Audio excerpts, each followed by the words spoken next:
Assalamualaikum warahmatullahi wabarakatuh. Halo sahabat-sahabat semuanya, jumpa lagi kita di Ekonomika Channel. Pada video kali ini kita akan melanjutkan pembahasan materi berkaitan dengan permintaan. Untuk pertemuan kali ini kita akan membahas tentang fungsi permintaan, kemudian pergerakan atau moving kurva permintaan, dan terakhir adalah pergeseran atau shifting kurva permintaan. Yang pertama kita akan membahas tentang fungsi permintaan atau demand. Di mana dalam fungsi permintaan kita ketahui bahwa Q D sama dengan A dikurangi BP. Atau bisa juga dalam bentuk PD sama dengan A dikurangi BQ. Jadi sesuai dengan hukum permintaan ya, bahwa antara P dengan Q itu selalu berlawanan ya. Kalau dalam fungsi ini misalnya Q yang di depan ini tandanya adalah positif, maka angka di depan P yaitu min B dia akan bertanda negatif ya. Jadi berupa min B. Kalau misalnya kita pindah ruaskan P-nya kita kedepankan ya, PD sama dengan A dikurangi BQ. P-nya bernilai positif, maka untuk nilai Q-nya adalah B-nya ya, ini bernilai negatif.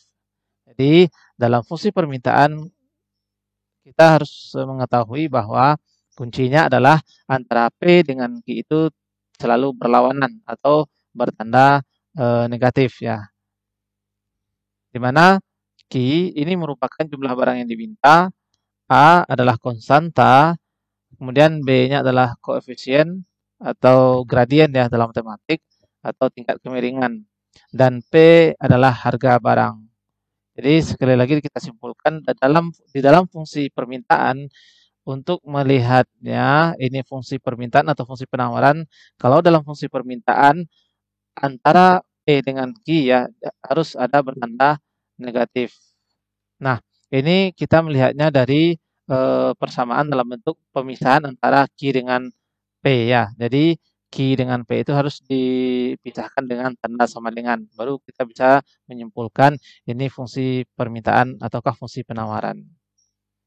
Oke, kita lanjutkan. Kemudian untuk menghitung rumus fungsi permintaan, kita bisa memakai beberapa rumus. Pertama, dengan memakai P dikurangi P1 per P2 dikurangi P1 sama dengan Q dikurangi Q1 per Q2 dikurangi Q1. Di mana P1 itu adalah harga barang pertama, P2 harga barang yang kedua, Q1 jumlah barang yang pertama ya, jumlah barang yang diminta yang pertama kali, dan Q2 adalah jumlah barang kedua yang diminta oleh konsumen. Atau bisa juga dalam bentuk P dikurangi P1 sama dengan M dikali Q dikurangi Q1. Nah, ini di mana M itu merupakan gradien ya.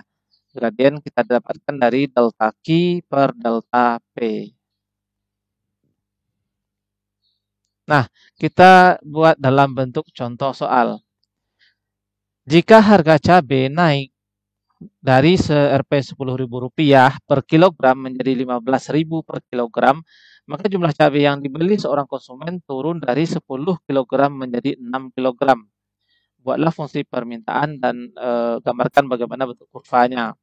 Jadi dari soal ini kita ketahui dulu pertama kali adalah kita cari dulu bagaimana bentuk masing-masing itemnya, harga barang pertama, harga barang kedua, jumlah barang yang pertama, jumlah barang yang kedua ya.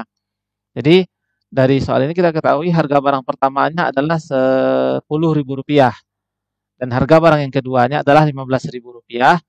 Jumlah barang pertama yang diminta oleh konsumen adalah 10 kg saat harga 10.000 dan pada saat harga 15.000 maka Q-nya akan turun menjadi 6 kg. Jadi Q2-nya 6 kg. Kalau kita masukkan ke dalam rumus yang pertama tadi, di mana P dikurangi P1 yaitu 10.000 dibagi dengan P2-nya adalah 15.000 dikurangi 10.000 sebagai P1, Q dikurangi Q1 yaitu 10 kg per P2 dikurangi P1, berarti 6 dikurangi 10. Jadi kita dapatkan di sini adalah min kali P dikurangi 10.000 sama dengan 5.000 dikali 10 Q dikurangi 10. Jadi kita kalikan ke dalam, maka didapat 4P min 4P tambah 40.000 kita kesampingkan. Kemudian 5.000 Ki dikurang 50.000. Maka kita dapatkan nanti min P-nya sama dengan 5.000 dikurangi 10.000 Ki. Maka kita dapatkan fungsi P-nya adalah min 1250 Ki ditambah 2.500. Jadi dari fungsi di atas tadi kita bisa simpulkan antara P dengan Ki selalu berlawanan, di mana P yang ini bertanda positif dan Q-nya adalah minus 1250. Jadi ini merupakan fungsi permintaan.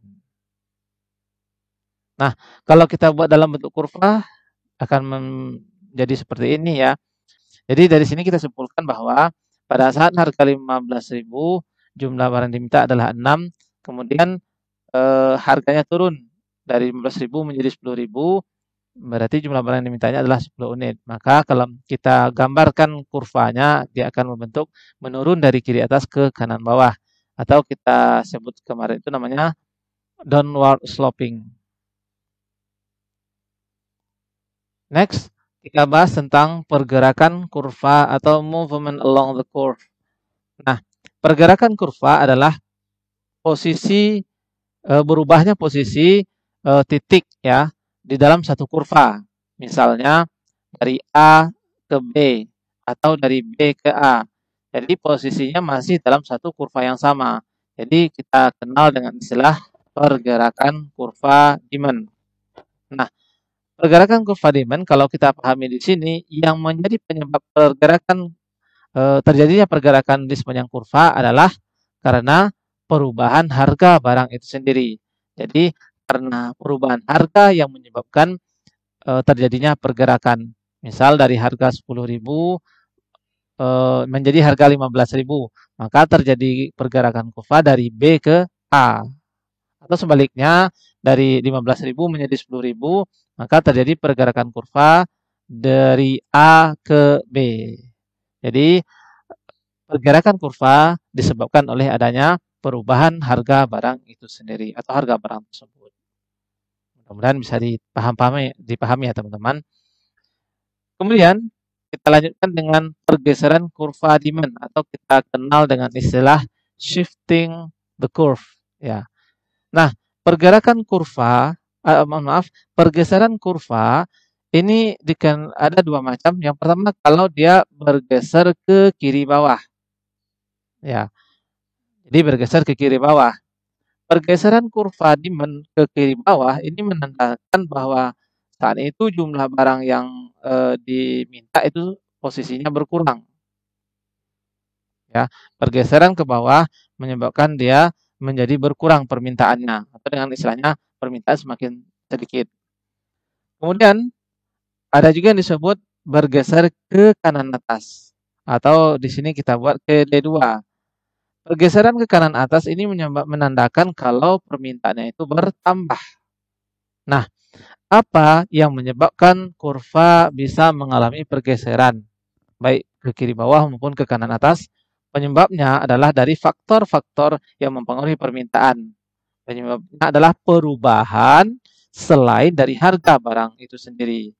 Jadi, bisa jadi perubahan yang lain-lain ya, seperti pendapatan, kemudian selera, bisa juga dalam bentuk jumlah penduduk dan lain-lain. Jadi intinya kita harus memahami faktor-faktor yang mempengaruhi permintaan seperti yang sudah dijelaskan kemarin.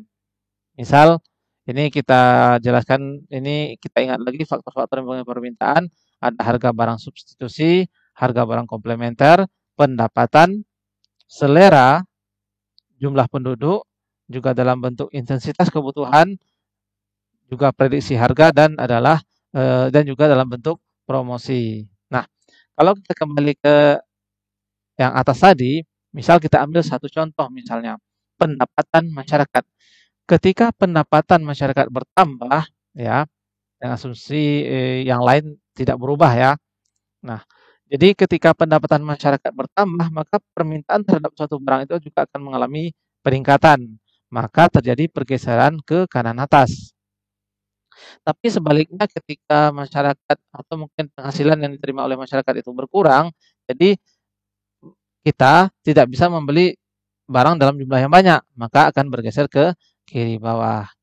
Atau mungkin pada saat lagi mood makan ya, mood terhadap suatu barang, maka permintaan terhadap barang tersebut biasanya akan meningkat.